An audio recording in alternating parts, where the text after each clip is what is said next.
guys, welcome back to my channel. If you're new here, welcome. So today I'm going to be showing you how you can achieve this Shadow to Ornament makeup look. Honestly, not 100% sure how exactly this would happen to your face in a realistic situation, unless maybe you're carrying a bunch of ornaments down the stairs and you just fall on it, or maybe someone just has an ornament gun and they shot you in the cheek. It's a possibility. Yeah, so I'm not exactly sure how you would attain this look, but it would be really fun to maybe wear it to like an office Christmas party or a family Christmas party to just kind of, you know, spook some people out. Anyways, this ornament look is part of this year's 12 Days of SFX-mas. I thought it'd be fun to kind of incorporate a little bit more gore into this season, just because I feel like, you know, sometimes we can get really family friendly along Christmas time and you just need to kind of ruin that. Anyways, if you guys are interested in seeing how you can achieve this broken ornament makeup look, then just keep watching.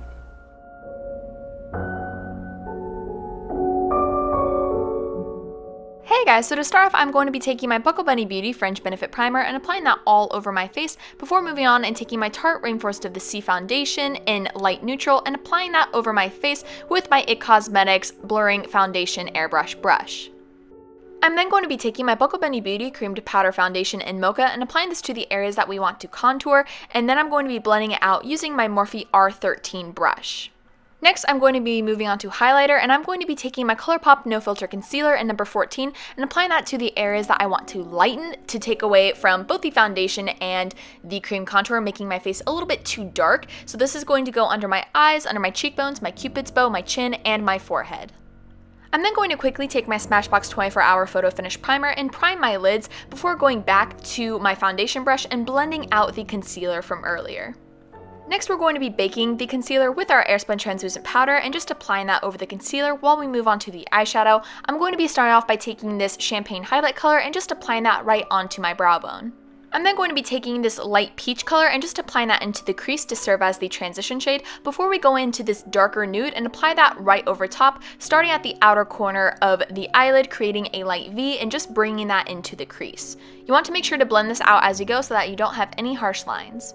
Now we are actually going to be making a halo eye, so for that I'm going to be going into this dark brown and maroon color, and once again starting at the outer corner of the crease and creating your V, you're then going to be bringing that up into the crease and also into the inner corner of the eye. This is going to be creating that semicircle shape that is going to allow an open space in the middle for our center color. Just like everything else, you want to make sure to blend this out as you go. Since we are using darker colors, that will be very apparent if it is streaky. I'm then going to be going into this gilded gold color and just applying that right into the center of the eyelid for that halo eye, and then you want to make sure to brush away the excess translucent powder so we can move on to the lower lash line. I'm going to be going back into that nude color, applying that over the lower lash line, then going into this darker nude. We're going to be applying it from the outer corner towards the inner corner of the eye before going into the dark brown color and doing the exact same thing from the outer corner of the eye to the inner corner just to help add some more dimension before blending it all out. I'm then going to be taking my NYX Epic Ink Liner and create a nice sharp wing on my upper lash line, and then we're going to be moving back to the face makeup. I'm going to be taking my Too Faced Cocoa Contour Palette, taking medium and dark cocoa, and just chiseling out my cheekbones and the features that we contoured earlier. Not only is this going to help define those features even more, but it's also going to help set the cream contour from earlier.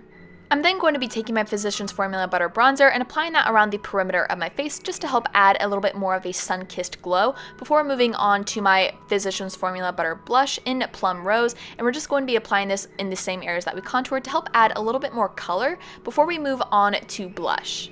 I'm going to be taking my Lorac Matte Blush in Tinge and just applying that to the apples of my cheeks before moving on to highlight. I'm going to be taking my BH Cosmetics Spotlight Highlight Palette, taking Dream and Glow, mixing those together, and just applying that to the highlights of my face. So this is going to be the cheekbones, the temples, the bridge of the nose, and my cupid's bow. I'm going to be prepping my eyelashes by curling them before moving on and taking my Too Faced Better Than Sex Mascara and just sweeping this through my eyelashes. For the lips, I'm going to be taking my Urban Decay 24/7 Glide On Lip Pencil in Deep and just outlining my lips with this before moving on to taking my MAC Impact Trick Star Lipstick in Mama Star and applying this all over my lips. The lashes of choice are my Kiss Lash Couture lashes in Lavish, and I'm just going to be applying that to my upper lash line. Next, we're going to be moving on to the gory part. I'm going to start off by taking these ornaments that I had laying in my attic and some liquid latex. I'm just going to be applying a little bit of the liquid latex on the pre-shattered ornament to kind of map out where I'm going to be laying down cotton and latex for the injury. Once you have that area mapped out, feel free to apply a little bit more liquid latex to that area before applying a little bit of cotton onto that and applying more liquid latex on top to not only help thin it out and make it look more realistic, but help seal it. You're then going to be applying your broken ornament piece right on top of that, holding it so that it can then dry. I don't think I mentioned this before, but I'm using plastic ornaments. You never, ever, ever, ever want to put glass on your face because if something happens, you can easily stab yourself, and we're not here to do that. The other thing that I will recommend is if you feel that your plastic is still too sharp, feel free to just file it down with a nail file. No matter what, this is still a relatively dangerous look, so please always be safe when wearing makeup that has pieces jutting out of your skin that if you were to fall, you could still hurt yourself. Safety comes first, art can come later. You never want to put yourself in a position where you can get hurt, so if you feel like this is a project that you could possibly get injured in, please, please, please be safe and just don't do it. Next, we're going to be taking some of our Airspun translucent powder on our now dry liquid latex. This is going to help set and seal before moving on to applying our foundation right on top. Now, even though this might be your perfect foundation match, it is not going to look the exact same when applied onto cotton and latex, so just keep in mind that you might need to do a little bit of manual adjusting, even though in the big scheme of things, it probably won't matter because we're going to be covering it up with blood anyways. Next, I'm going to be taking my Skin Illustrator Flesh Alcohol Activated Paint, taking Rose Adjuster, and just splattering that all over the injury area. This is going to help add irritation. Now, this is a very important role in doing any kind of injury. Your face is going to be irritated and have a lot of redness around it, so you always want to make sure to include this step. Even if you're just using a very diffused red body paint, you always want to add irritation around your wound. We're then going to be taking my favorite Ben Nye Fresh Scab and just applying this around the cut area. This is going to help add a lot of coagulated thick blood paste that even though it's going to be covered up with the liquid blood, it's still going to look really cool up close. My liquid blood of choice is my Ben Nye Dark Blood, and I'm just going to be using a Q-tip to kind of create some drippage going on, and then you can also apply a heftier amount of liquid so that it will drip naturally, but you also kind of want to start it off so you can kind of help the direction of where the blood is going to drip because you don't want this to be too messy. I'm then going to be taking some of my KY jelly and applying this onto some open areas of skin to really help create that nice swollen effect because after an injury like this, you're going to be swelling up a little bit. And last but not least, I'm going to be taking some of my Stila Metallic Metals liquid eyeshadow in Gold Goddess and applying that right over top of the gold eyeshadow to help add a little bit more sparkle.